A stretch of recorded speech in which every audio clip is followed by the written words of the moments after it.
Hello, everybody, and welcome back to another episode of Men and John Make a Podcast. This is episode 47, and we want to start out today's podcast talking about what seems like to be a weekly feature, more COVID talk, whether it be us locally or around sports or any other thing out there.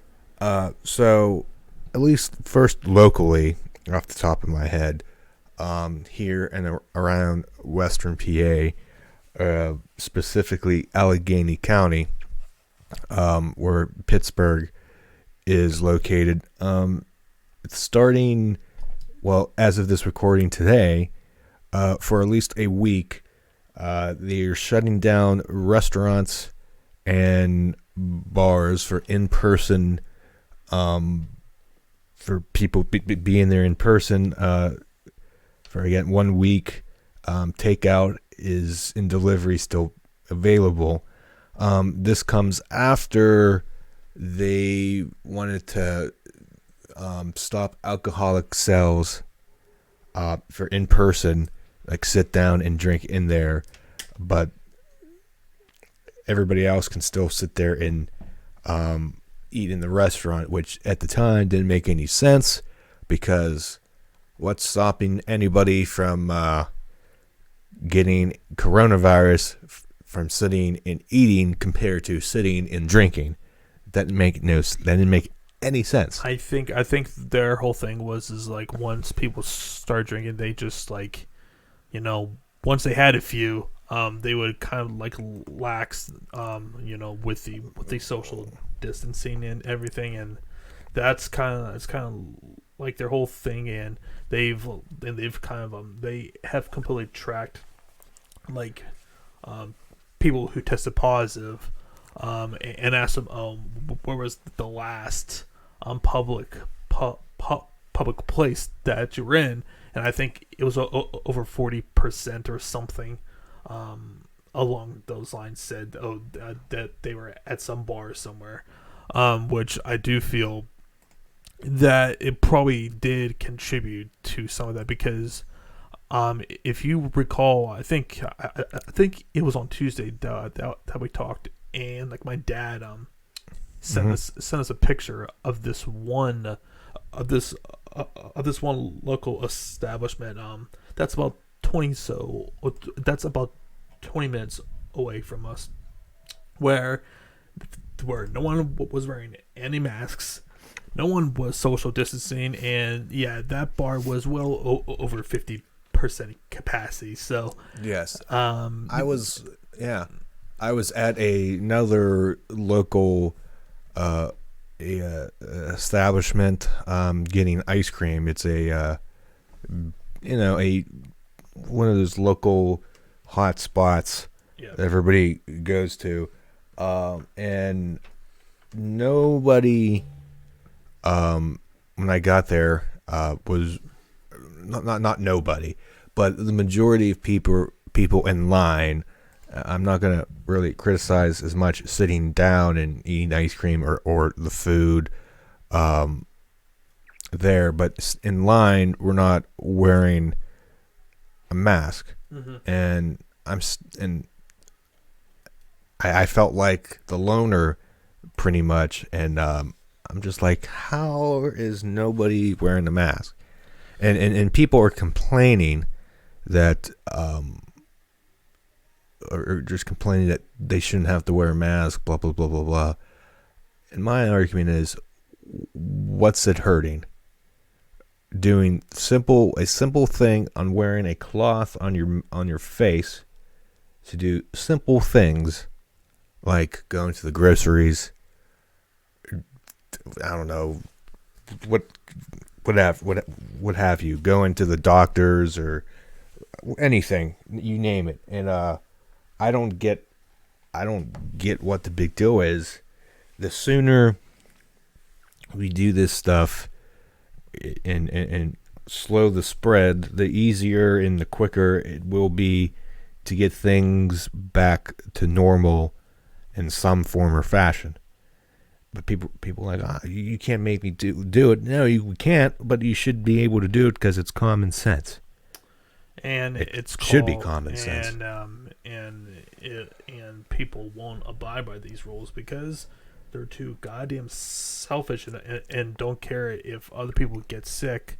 Because I know for me, like, and now if the COVID has been affecting people around me as well now.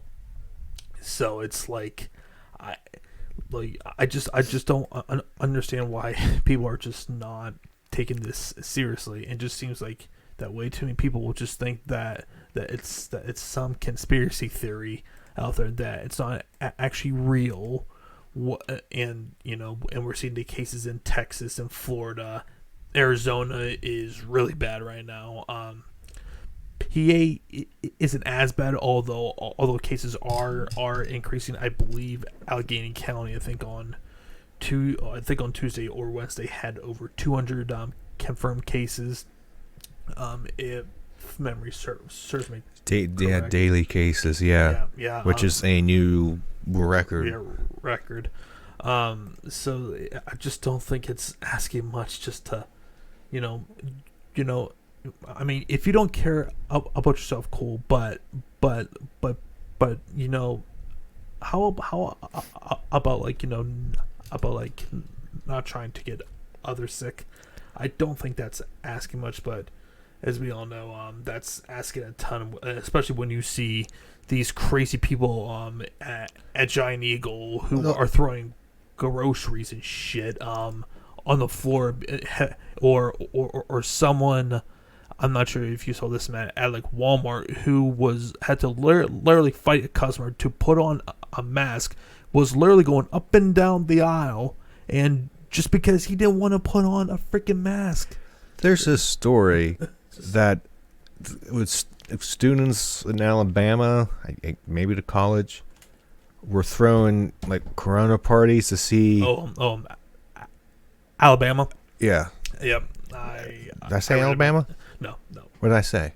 No, just I swear I said Alabama. Anywho, regardless, wanted to throw parties to see who would get the virus first, and that is like the stupidity at its finest. Right, natural selection at its finest, right there. Because why, in what universe, dimension do we want to get a virus, get sick? People complain when they get a cold, and nobody wants that, let alone like a flu. Nobody goes around saying, "Oh, let's get together and see who can get the flu first." Right. Everybody just looks at somebody when they get sick after meeting and go, "You're the one that got me sick." Nobody's like, "Yay!" But for some reason, students, damn Gen Zers, I guess college right now, this would be them. Yeah, look at me. I feel old complaining about younger people. But that's the stupidest thing. Like, why? I'll keep sounding like a broken record.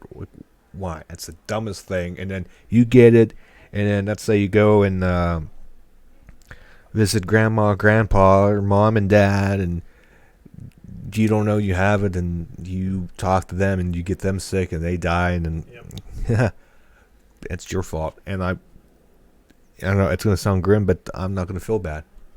Yeah, I mean, like, they're just, at least to the kid. Yep, they're just being extremely selfish, and I know for me, I am not going to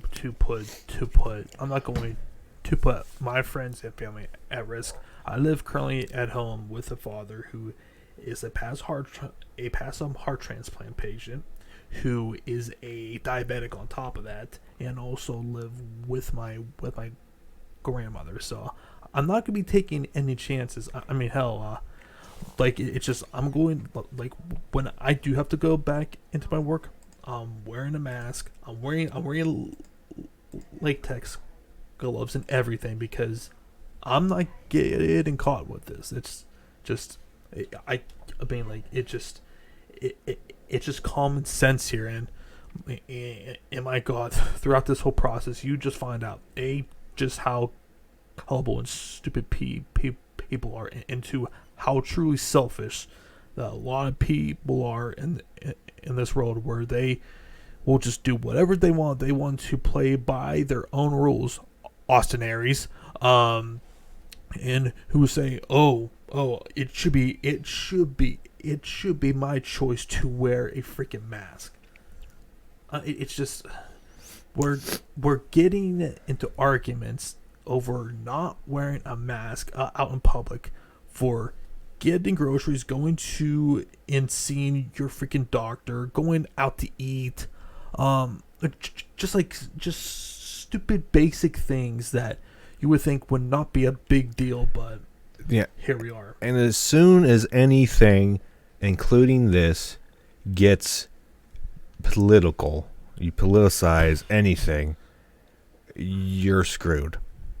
We're screwed. And we're there, man. We're completely there right now. You get something that not the rioters, the people who would come in and to destroy stuff, not the people who protest the killing of I forget his name. I'm like George Floyd. George Floyd, thank you. And then the treatments of African Americans in the country, doing it in a respectful, peaceful way. Two completely different people. And then, and you didn't have pretty much a universal understanding and agreement that those people were bad, because you never had anybody say, "Oh, destroying this stuff was good." But then stuff slowly transitioned to one side or the other, and you had people canceling everybody on past stuff, taking down statues, some of which understandable argument, and like taking this away, doing this, and it gets overly politicized and stuff, and then no wonder why social media is just a dumpster fire on people's opinions. And in COVID, I had somebody today that I'm friends with Facebook, and they will remain nameless and probably won't watch this, said something along the lines of doesn't want to wear a mask because it will weaken his immune system. Because if we wear a mask, then we're not going to get sick in general and have a weakened immune system and then get sick more. Which makes not any lick of sense, because you could still get thank you for the facepalm, because you can still get sick, not necessarily from COVID, but if you touch somebody has the flu or are sick, right, and they don't have COVID, and they wipe their hand or wipe their nose, and you don't see, and they shake your hand and what have you, and you touch that, not washing their hand, you could still get sick wearing a mask and get in touch. You probably can get obviously COVID that way too, but that's again, let's say there's no COVID between you two, nobody's asymptomatic, what have you, and so you can still get sick that way and not have COVID. I don't think wearing a mask is going to weaken your immune system so much that you're going to get sicker. Mm-hmm. So pretty much he's saying masks are pointless. It makes no freaking sense. I mean, anything you can take any medicine you take has possible side effects. There's always a risk with everything. Even though the medicine will help you, there is a possibility of something else happening. That's with life. Anything, there's a give and take with anything. Well, this maybe not. Force has an equal and opposite reaction. That's really not the best word for word thing, but everything has a risk to it. Walking on the street, there's a risk. If you walk across, a car comes and hits you. It's not likely, but there's something.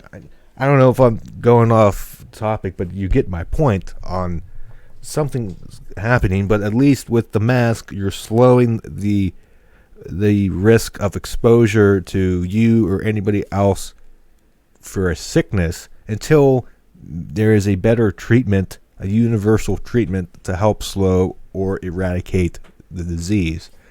Like polio, we don't have that anymore. People did die, and that was a big thing, and now it's gone because there was a vaccine. And I know that's not a one-to-one comparison, but what are you going to do at this time? It was pretty much the last pandemic that we had. If you really think about it, that's maybe the major one that's technically still going on.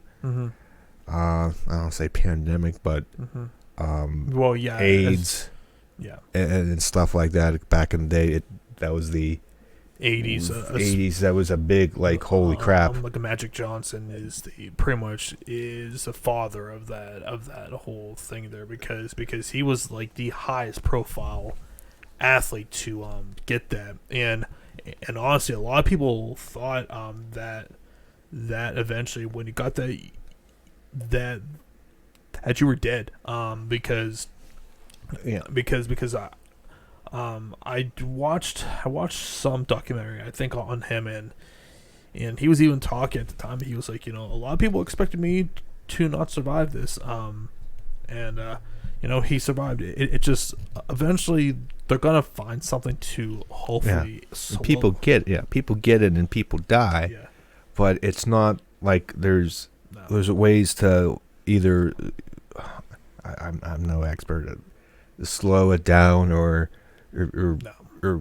be able to live with it. I don't think it's eradicated because obviously it's still going on. But you know what I'm trying to say. And there was always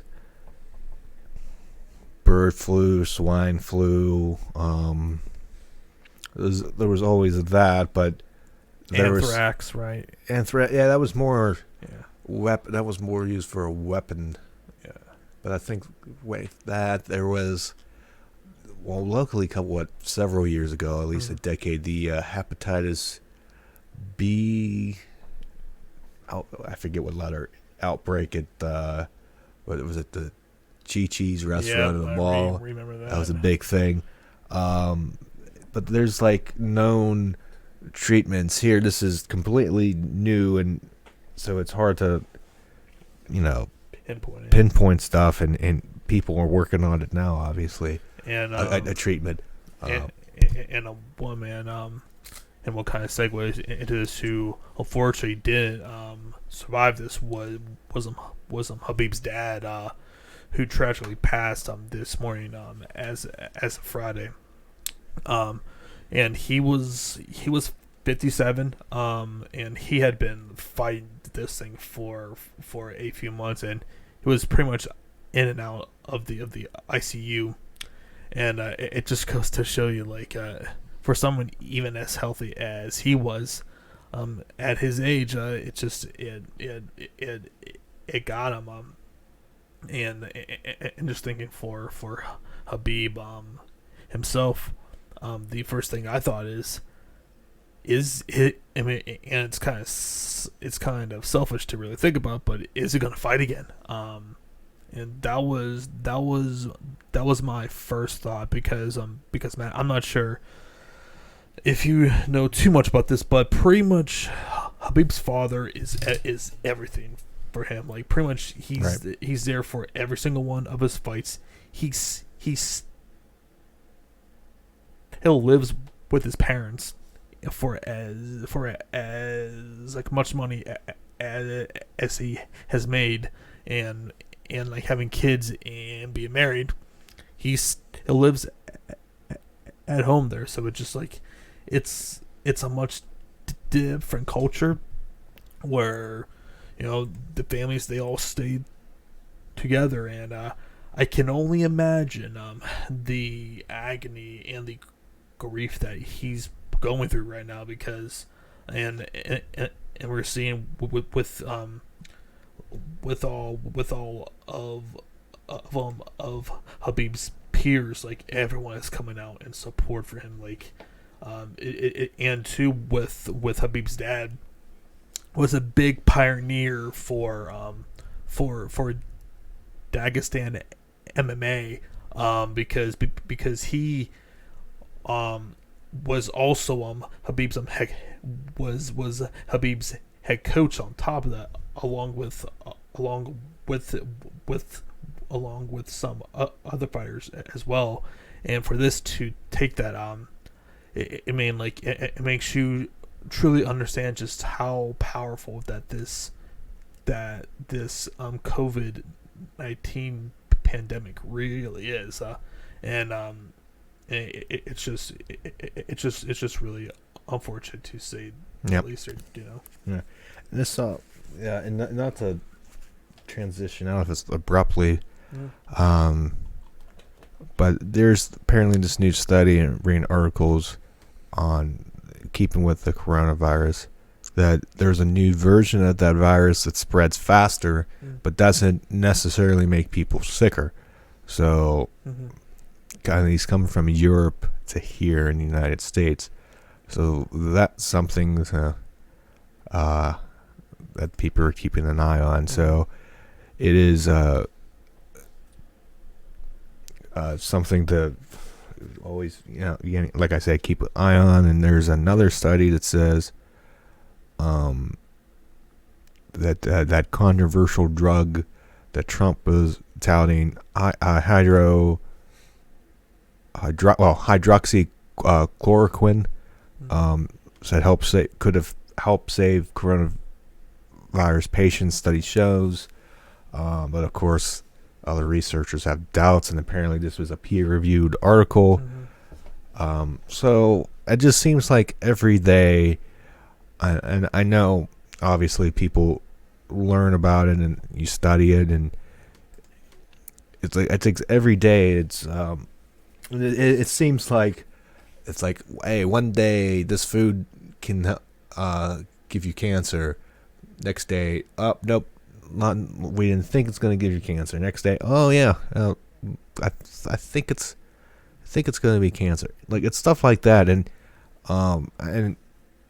at least with this, people are slowly trying to learn stuff and what have you. But I don't know, it just sucks, at least the situation, at least locally. And then the Pennsylvania Health Department was recommending that if you travel to certain states, mainly in the South and West, that to quarantine for 14 days.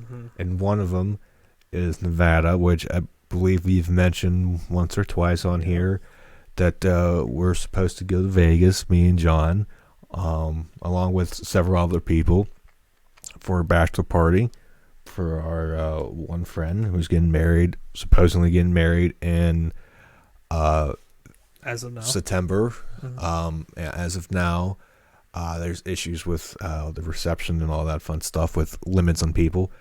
And they were supposed to get married in May. Obviously, it didn't happen.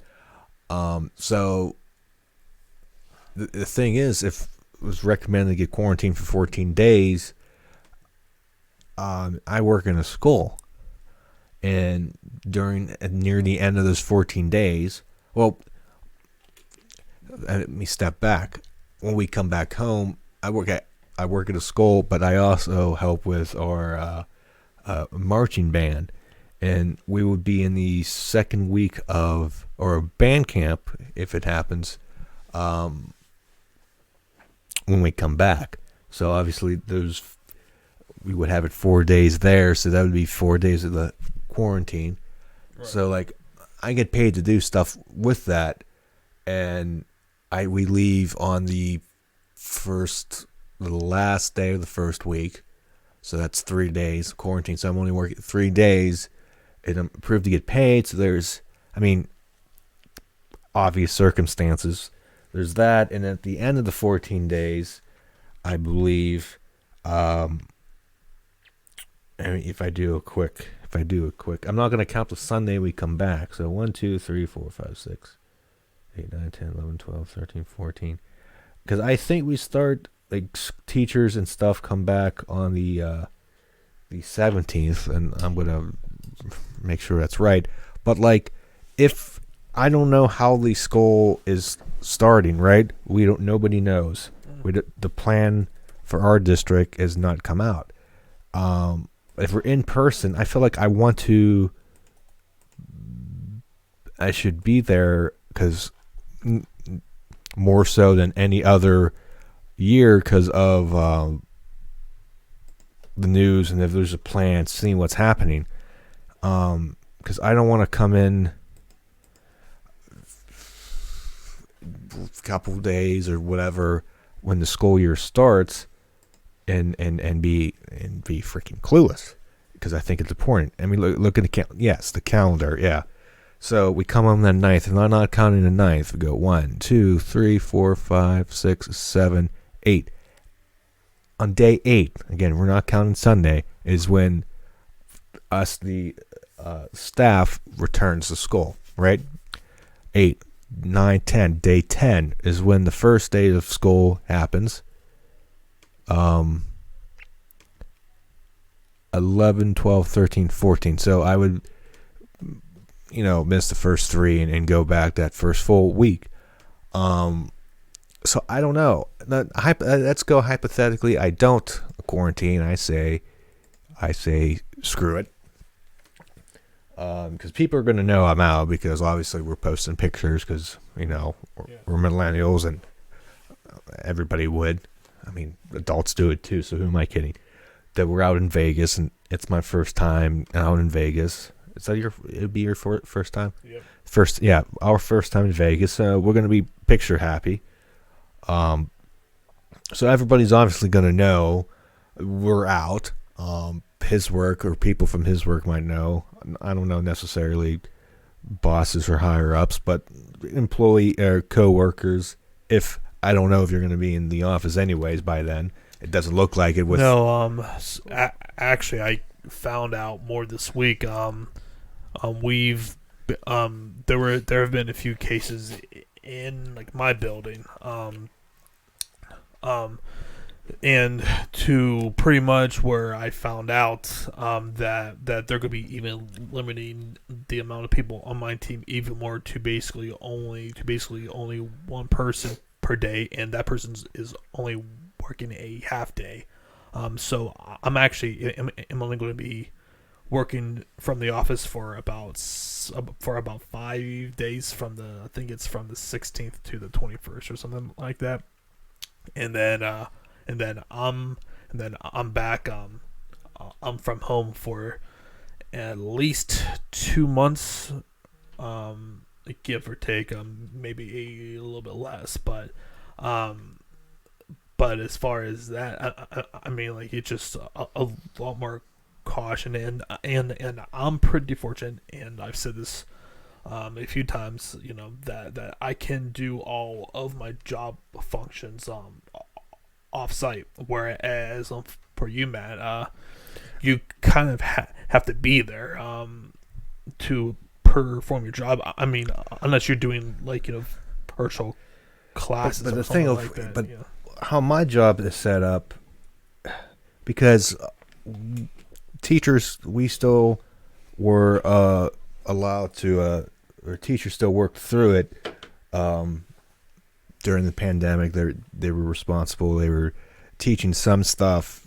I mean, even the fourth 9 weeks we do quarters. really was just bonus, so it wasn't really as strict because we're not a 1-to-1 school with technology. So everything was all crazy. But going forward, it's going to be, if we do a hybrid or in person or all online. Right now I don't know. I haven't got word. But like missing that first week, I don't want to miss it, and I don't know if it's selfish reasons how you would talk about it, but I feel like it's important. But going back to what I said before you mentioned your work, obviously people I work with will know I'm in Vegas, and it's one of the recommended things, a 14-day quarantine. Mm-hmm. So people might tell me just don't come into work. Or what I do is talk to the principal, my bosses and stuff, and say, okay, this is the plan right now. If I go, what do you want me to do? What is the scenario? Like, how we do this? Like, give them a heads up, because I think that's a responsible thing to do. Yeah. Like, this is what I'm doing. What do you want me to do? Do you want me to do 14 days? How you want to take this?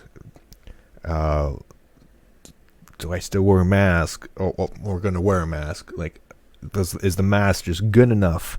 Like, we get in that topic of what's the best for the community, school community as a whole, because we're not dealing with just adults. We're dealing with I can just speak to myself in high school, teenagers from 14 years old to 18, and that's other people's kids. And what if somebody finds out that, oh, he went to Vegas and he's not quarantined, but you're still letting him work and be around my kid or kids?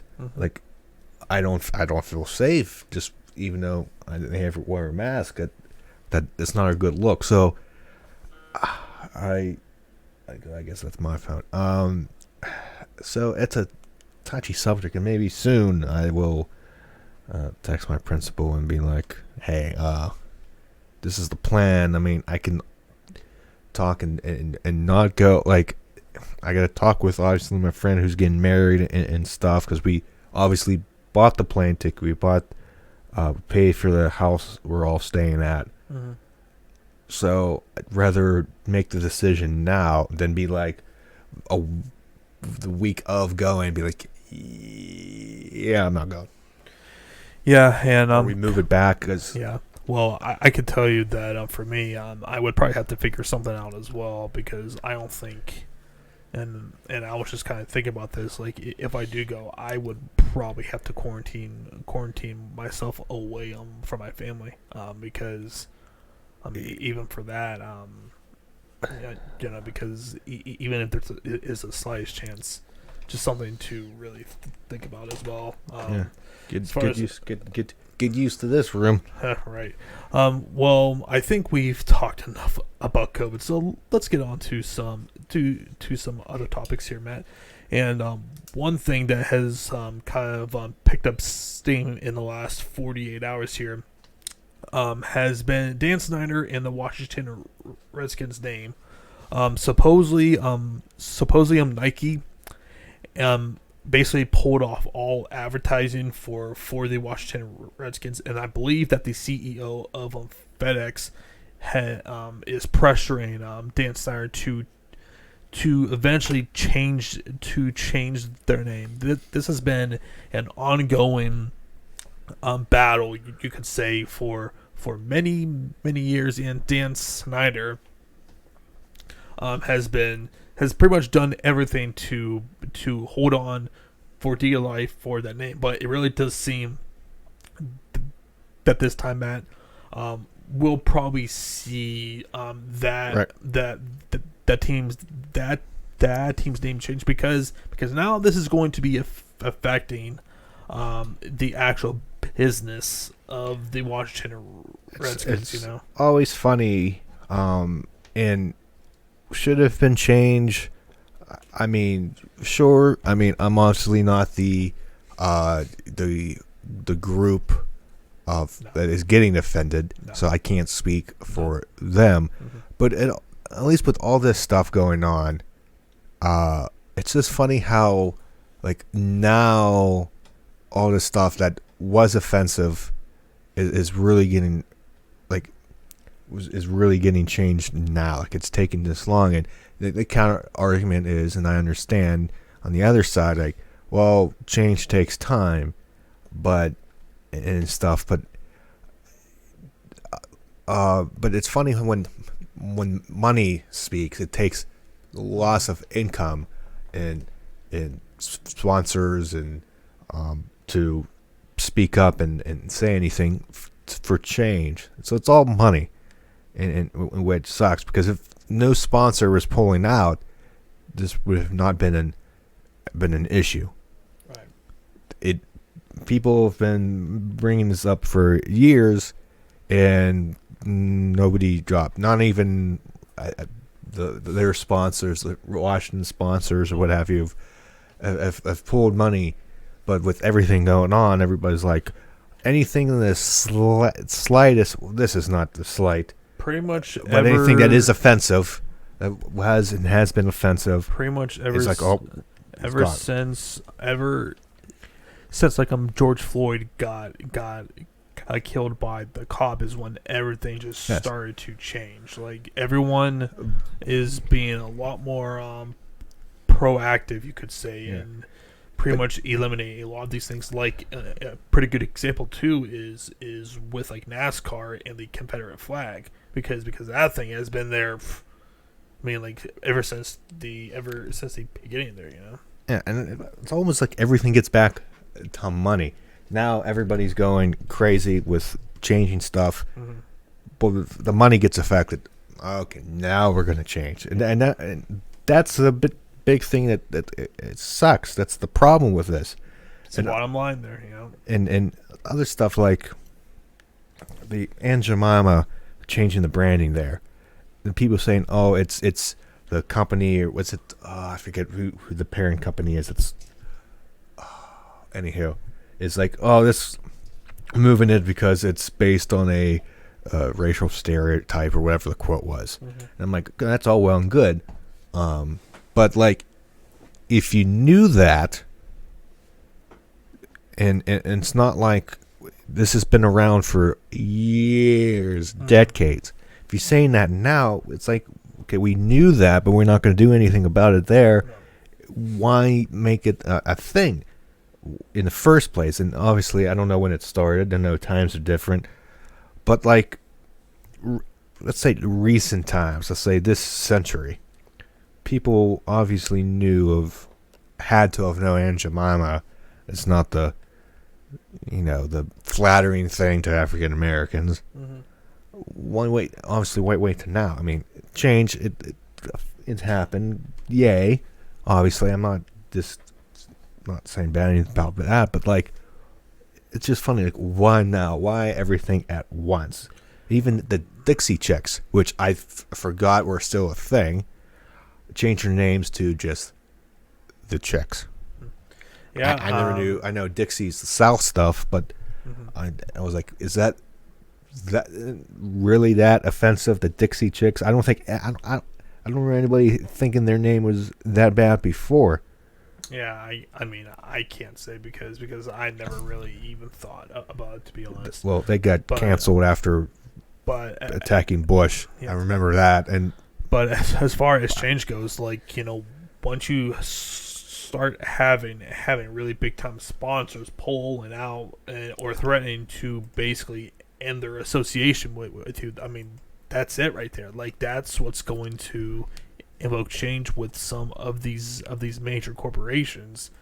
Is like, once you start affecting their actual pocketbook, I mean it's pretty obvious on why things are being changed, and I do suspect that we'll probably get some form of an announcement, because I believe that today that the Redskins announced that they were having a formal review or something. So it's pretty much Going to happen. Yeah, it's going to happen.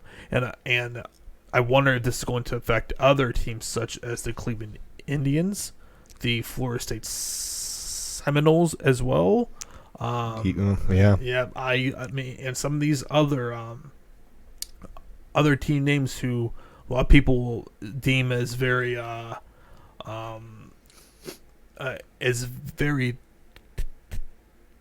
touchy, Or offensive. or offensive. I mean, I think we're going to be seeing more of that now. People have had enough of specific things that were kind of swept under the rug, so to say. So we'll see how that goes. But all right, I'm sick of talking like bad news. Let's get on to some fun, Matt. So let's talk about some professional wrestling, huh? Sure. Hopefully, I mean, hell, it's already going way better than African Stream on like Wednesday nights. So yay. Oh yeah, that just went audio. Yeah, we just went audio there for the majority of it because Google Meet and the stuff was acting like a complete ass. But one piece of like news that we didn't get to from like last week's show, and it literally popped up like about half an hour after we stopped recording with Eric. Was that Impact Wrestling has announced that they have fired and stripped Tessa Blanchard of the Impact World Title. I like how you transition into this saying we need some more good news.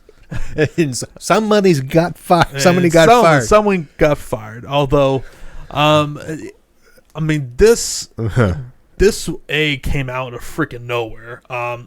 No one expected this to happen, but supposedly this just came down to with Tessa that she just refused to basically work because I believe she's currently in like Mexico, and she was supposedly afraid that if she were to try and like leave, that she wouldn't be able to actually get back into Mexico, where she currently lives at with her fiance. So I can kind of understand that, but then you hear that she didn't even send in any promos or anything, because Impact has a pay-per-view, I think. So Slammiversary? Yeah, and I think that's on July 18th, where supposedly and this was reported over the last week as well, that Gallows and Anderson are supposedly signing with Impact, also giving them the option to also work over with New Japan. So I mean, like, I can kind of from Impact's point, I mean, like, they kind of didn't have any choice, and I believe on top of that with Tessa, that her contract was up, I want to say in July or something like that. So they were pretty much at the very end, and they probably just got to the point where they were like, you know what, it's not even worth it. Yep.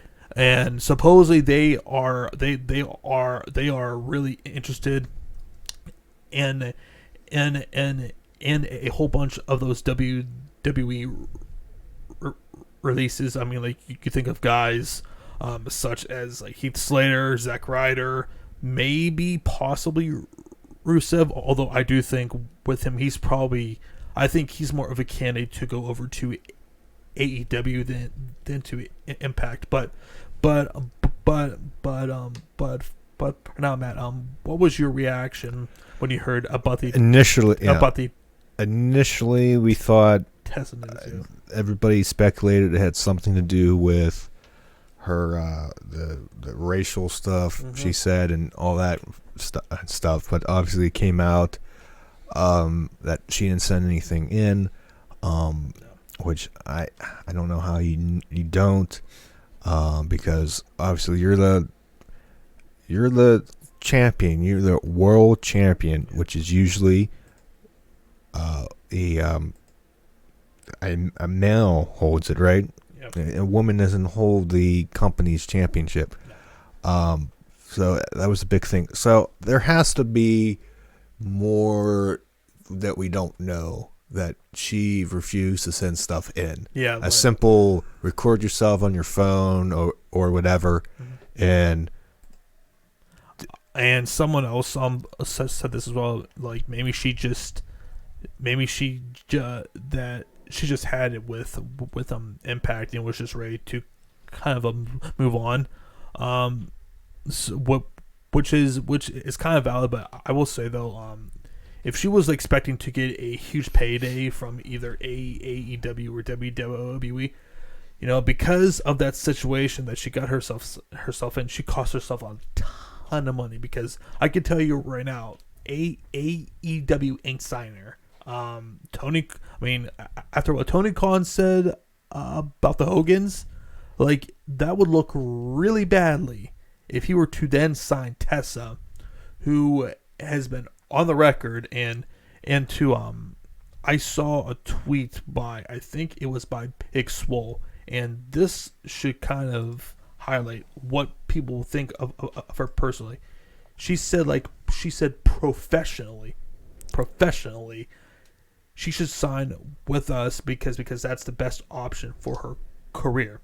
She didn't say that personally, as a friend, because I think it's pretty obvious Tessa has burned a lot of bridges, has pissed off a lot of people, and for as good as she is, you're going to piss off some people, but at the same point, you as a company need to kind of balance, talent over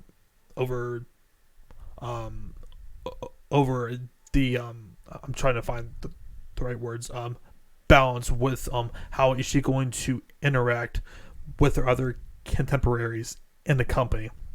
And that's why I think she's probably signing with WWE unless something drastically changes. I just can't see her signing signing their, I agree. I don't know if you put her in main or you put her in NXT. If you put in NXT, that's just it's already stacked roster there. Honestly, I mean, she'd probably be on the. Honestly, if I were them, I'm putting her on either Raw or SmackDown because as we know, Matt, the one match that everyone would want to see is her versus Charlotte. That's Mania right there. That's a Mania possible main event right there. And too, and someone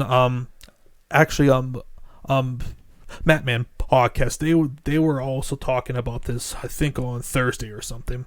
They were like, okay, say Tony Khan signs her out of some impossible scenario here.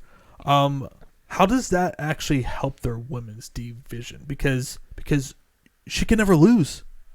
That's going to be the problem because you look up and down AEW's women roster. Like, I mean, as far as feuds go, what do you do? Like, it's just there's maybe one or two feuds, maybe, and it's just I just don't think that it's the best time for her to be there.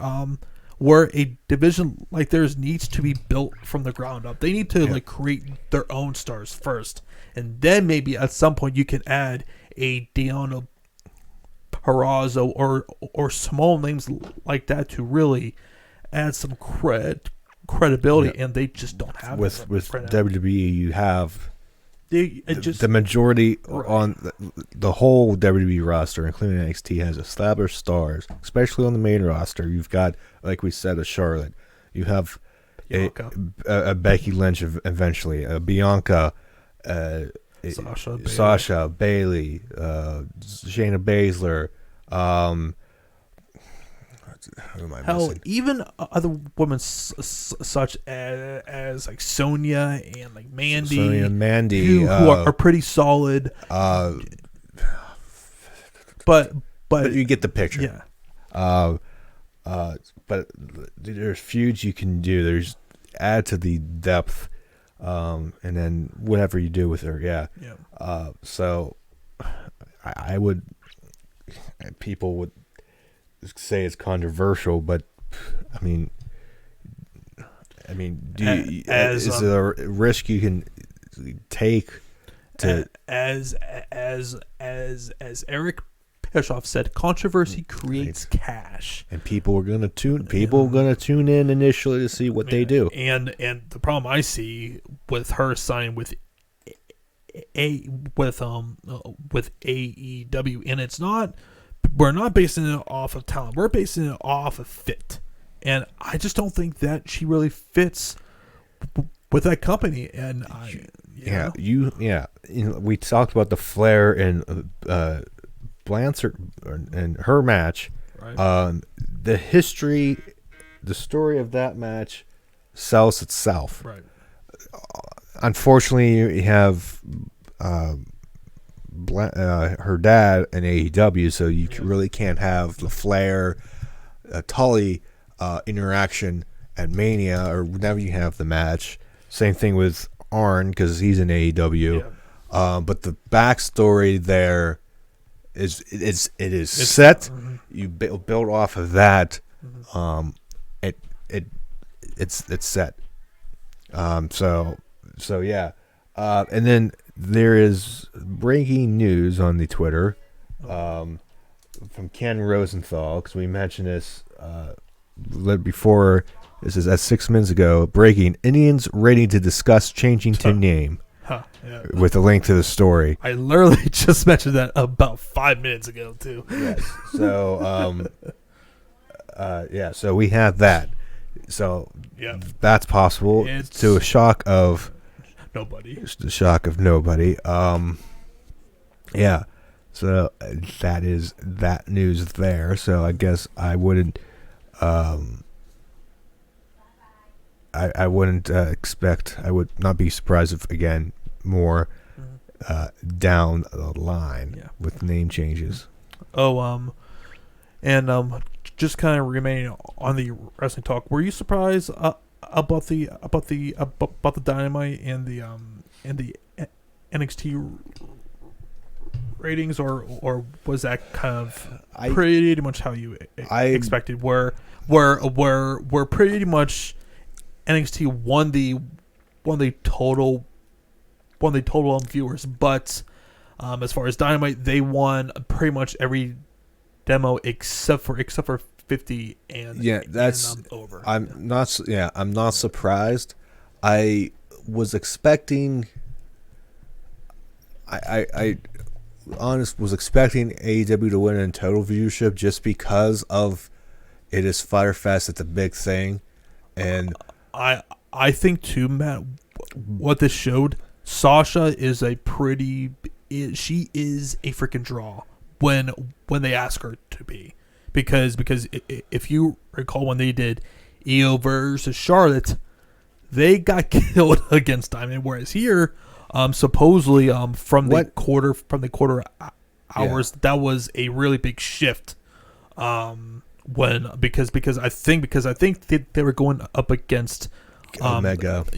Omega and Hangman versus Best Friends, which I mean, like hell, like I would have. I mean, like I completely understand. Going with. So yeah, I mean, they booked in the women with the women. They had the Fatal four-way elimination match. At least the stuff that was advertised, you had that. Yeah. The strap match with Loomis and like Roddy, and then obviously the main event with Io. Thatcher. That was unannounced, so nobody really knew. But what was Io and was it Io and Charlotte or with Rhea? Was that booked? What was that? Do you remember what that was opposite of? I don't, but wait, the triple threat match was on a takeover, so that wasn't opposite anything. No, this was this was strictly Io and Io versus Charlotte, which was a few months ago. I would like to know. Would like to look up, see what was opposite of that. Yeah. But I think just from that alone, people are going to say, "Whoa!" Like, Sasha. Like, Sasha has a pretty big social media following to begin with. I think she has like over 2 million Twitter followers or something like that. So she definitely has her core fan base, and I don't think it's a coincidence the last 2 weeks that both Sasha and Bayley have been on both shows and they have won. I don't think that's a coincidence. In the eyes of Vince, because obviously he's going to see that. Yep. That he's going to be like, oh, I'll be damned. Yep. He's still. Let's be real. Charlotte is still going to be presented highly because she is arguably one of their best workers they have, and she's Charlotte. She's been a good workhorse for them, but for Bayley and Sasha, and maybe a little bit more so Sasha, that should hopefully help her case and her eyes. We'll see what happens, but next week, week 2 should be interesting to see how those reigns play out. I will be shocked if they don't beat AEW next week. With them taking away Cage versus Moxley and their headline that show with Keith Lee versus Cole, I will be stunned if they don't have a convincing win. I still think it's going to be relatively close this week. I'm more interested to see how the 18-49 demo is going to look for that match. Does it become really close for that? I think it's close. I think AEW wins that demo. I think it's closer than this week. I think that main event, Lee and Cole will win the quarterly against Jericho and Orange Cassidy, which is probably going to be the main event. I would. What else is on there? Let's. Oh no, I think what will close does show 8-man tag with the Bucks. And I forgot about FTR that. versus Airbnb. And Pentagon and that's possible. Phoenix. Yeah. I can see that. That's possible. For NXT, I could see him. I could see him. Wouldn't be shocked. I still think it's going to be close, regardless, because I think the week 2 card, especially with AEW, I think is better than the first week. By the way, what is advertised for NXT? We had Candice, I think, obviously the title match, right. which with that spoilers happening, would be interested to see. But then saw another thing. I didn't read the article that they taped 2 endings. Yeah. So who the hell knows?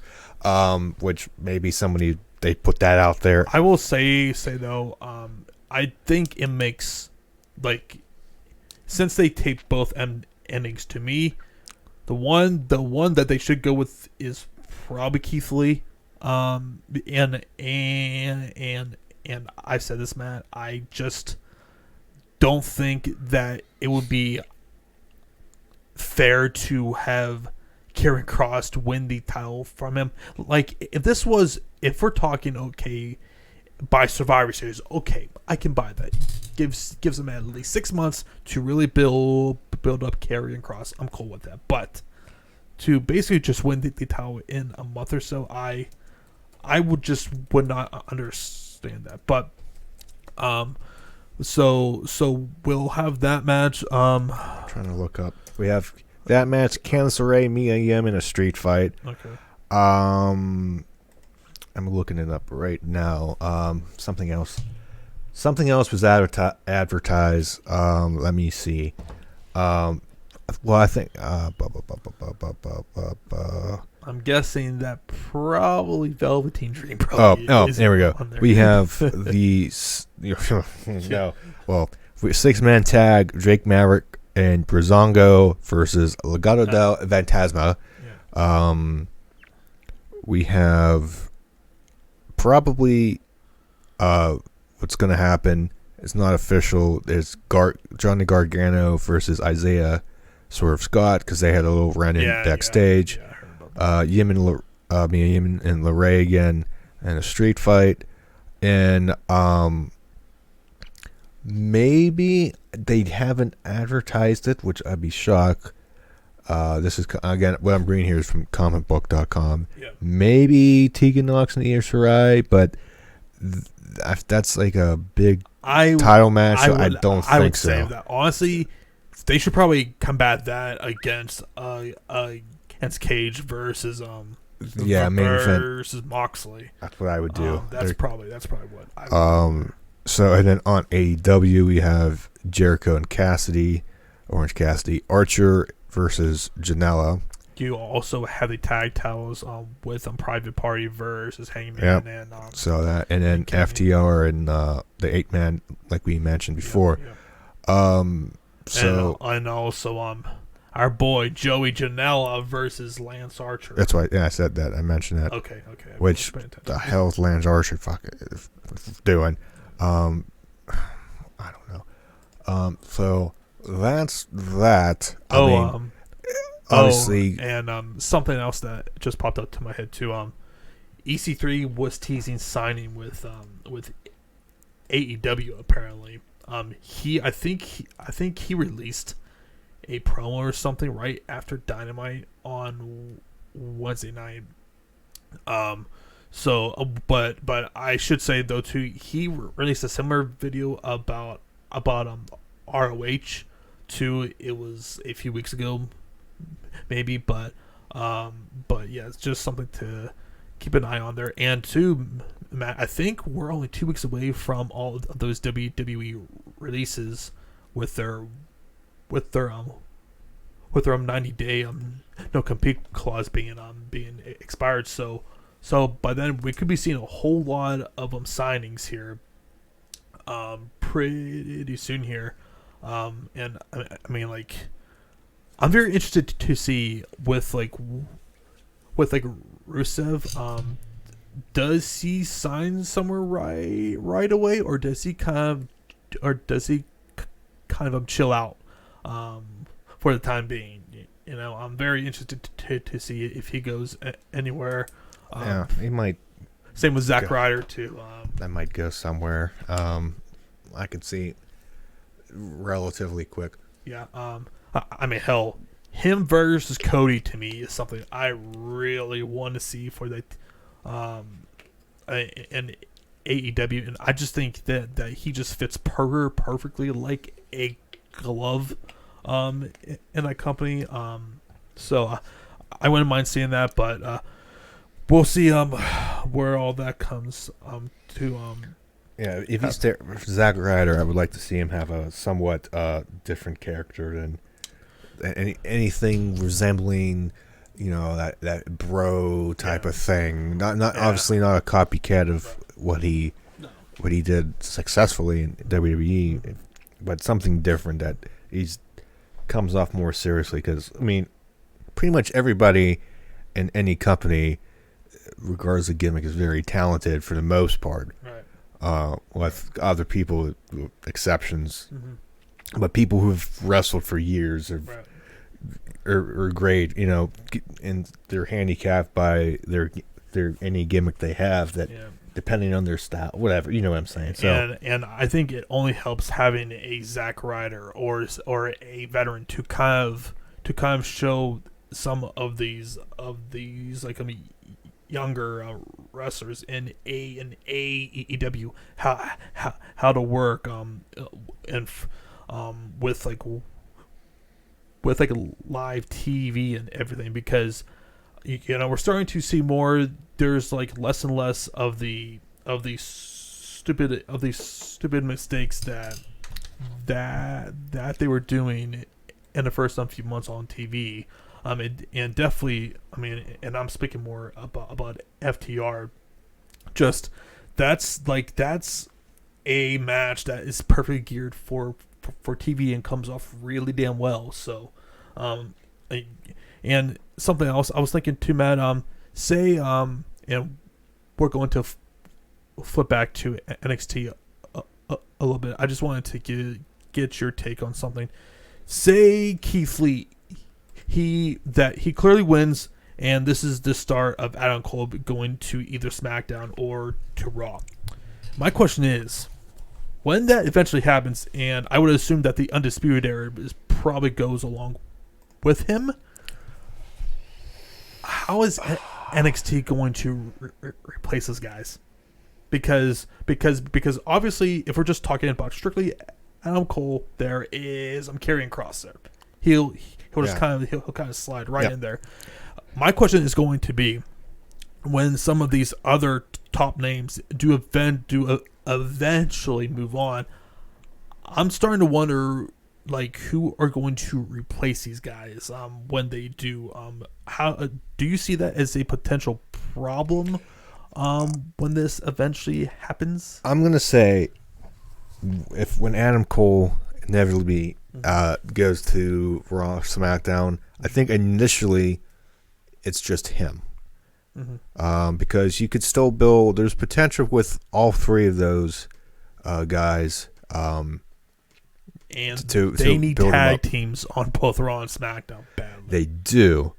I'm just thinking that if this is Vince, that he sees Adam Cole as a star and not the other guys just yet. Because you could still build. You could still do other stuff with those guys too, right. Under the Undisputed Era name. To the second part of your question, we've always run into this when they call people up. How are they going to replace this? We almost had that when they purged the women's division with Bayley, Sasha, Becky, and Charlotte. And that took a while for them to finally get that back up. But I'm not worried, because usually they've replaced all those big top stars that came. Normally I would agree, but that was also a time before AEW was a thing as well, because as like, you know, they would just sign everybody. But now that there's another game in town, you're not going to see those independent guys just pretty much signing right in intake, because how I looked at it, when guys like Samoa Joe, Finn Balor, and those guys left, guys such as Johnny Gargano, Tommaso Ciampa, so on and so forth came through. Kevin Owens and Sami Zayn came through. So it was just a constant revolving door where they were fine. But, like, you know, when you're trying to compete against Dynamite every single week, and definitely initially I think it's going to be a challenge, but it's going to also depend to how, like, marketable are these guys going to be, because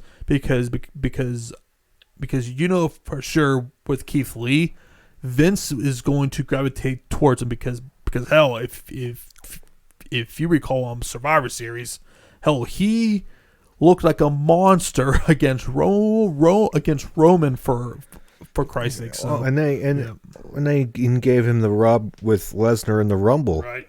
With Lesnar go, and he got one of the biggest reactions too of the night there. He got some. He Lesnar sold for him in terms of facials and stuff. It's the little things. Yeah, yes, he got eliminated by him, but he wasn't going to win the freaking thing. And who, by the way, I still hated how he got eliminated, but that was still a really cool moment, though. Yeah, I'm okay with eliminated, because he wasn't in there for like 2 seconds and didn't get crap in. No. He wasn't gonna make the final four.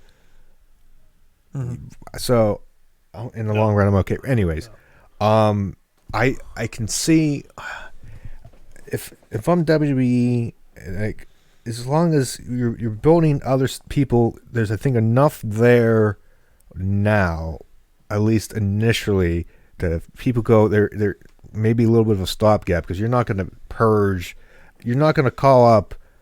I don't think Cole Lee at the same time. It's going to be a slow thing. It's going to be gradual. And you got the King Cross, and you can have people, you can entice people like, hey, well, I'll get to that point. With their stars leaving, there's room for you to come in and to help be a star quicker than maybe AEW, because what have you. And another thing, AEW doesn't have a call-up system. It's them. With WWE, you have those people obviously going to go up on the and then get exposed to more viewers on a weekly basis.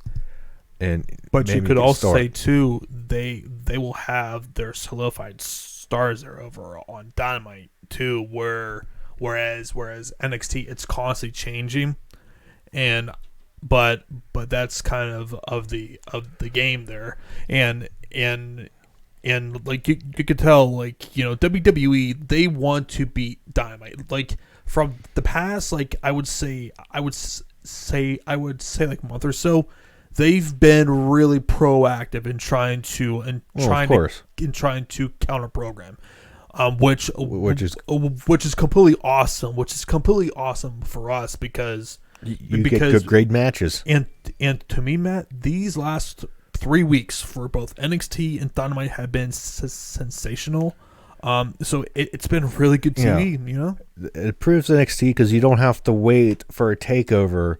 No. To see the big things, you get some storyline progression, but takeovers are like undeniably just awesome from top to bottom. And to my one criticism, even before Dynamite became a thing with NXT was with their TV. It just seemed like there were too many weeks where it were just a lot of the stuff it just didn't exactly matter. But now there's more of that can't miss sort of thing, which has been really lacking, and now we're finally seeing. And I think too, I also think too, we're also seeing a little bit more sports entertainment too from them. More so, that's fair. More so, from how they typically were. So they're starting to kind of change it up a little bit, which I think is good because it'll hopefully try to attract some more people, which it seems like it's working with at least viewership. And two, I think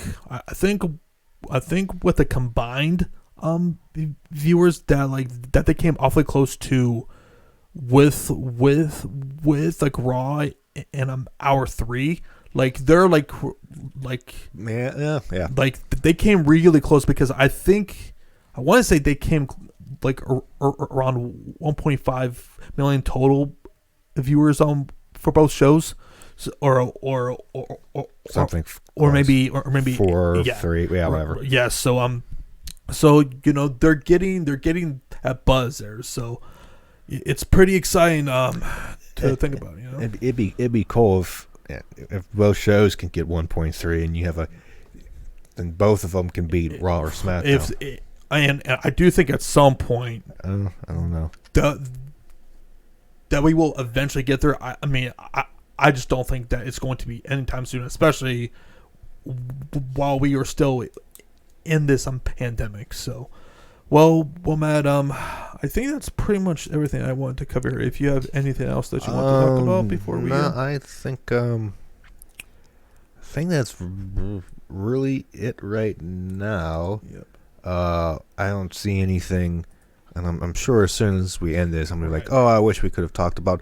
Oh, real quick. Yeah. What's her face got arrested? The associates of or the girlfriend of social media with her, Jeffrey Epstein, and the Clintons and everything. They're like, what's her name? Oh my God! It's glad. Well, it's probably something easy to say that's spelled weird. Here Maxwell. Yeah, it's like Ghislaine Maxwell. Yeah, that's it. Ghislaine Maxwell, who was arrested by the FBI. I'm shocked she was in the country. Yeah, she was charged with conspiracy and enticing minors to engage in sex and other charges. There's a headline. Yeah, there's a headline here. Woman claims Ghislaine Maxwell raped her 20 to 30 times, willing to testify. She is just as evil as Jeffrey Epstein. Which, if you ever watch that, there's that documentary. I refuse to. On Netflix. I refuse to. You refuse to. I watched it. It's, I think 4 episodes, maybe an hour long, whatever. Really dives into it, and like, holy crap, it had some deep stuff, and some of the trauma these women have went through.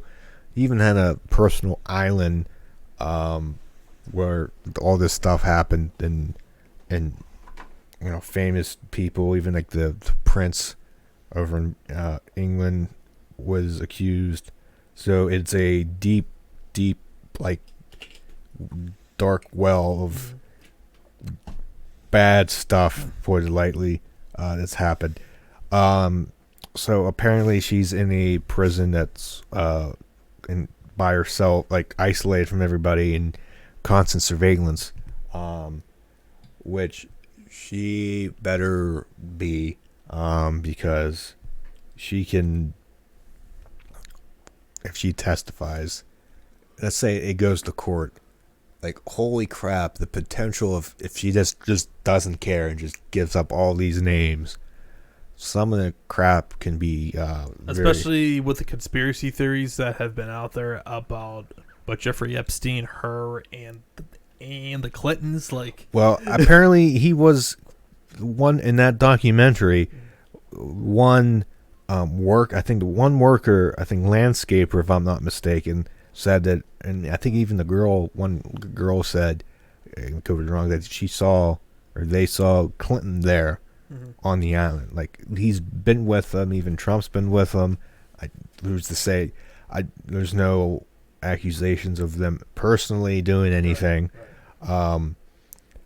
So that's that, but they've been with him. So hell, a picture of her and like Elon Musk showed up, and he came out yes, yeah. Denying any sort of involvement or anything with her, but there's gonna be a lot more to come with this, and I'm sure this is not going to be the first time that we talk about this here, man. Well, yeah, certainly. But if what she's accused of, which has been said over and over again, is true, I hope she just goes away for life. Which she probably will. But I'm very interested. Just, I think everybody is, with any information that she spews out in trying to plea with stuff, because somebody who has nothing left to live for, if you're going away, just say everything and see what happens.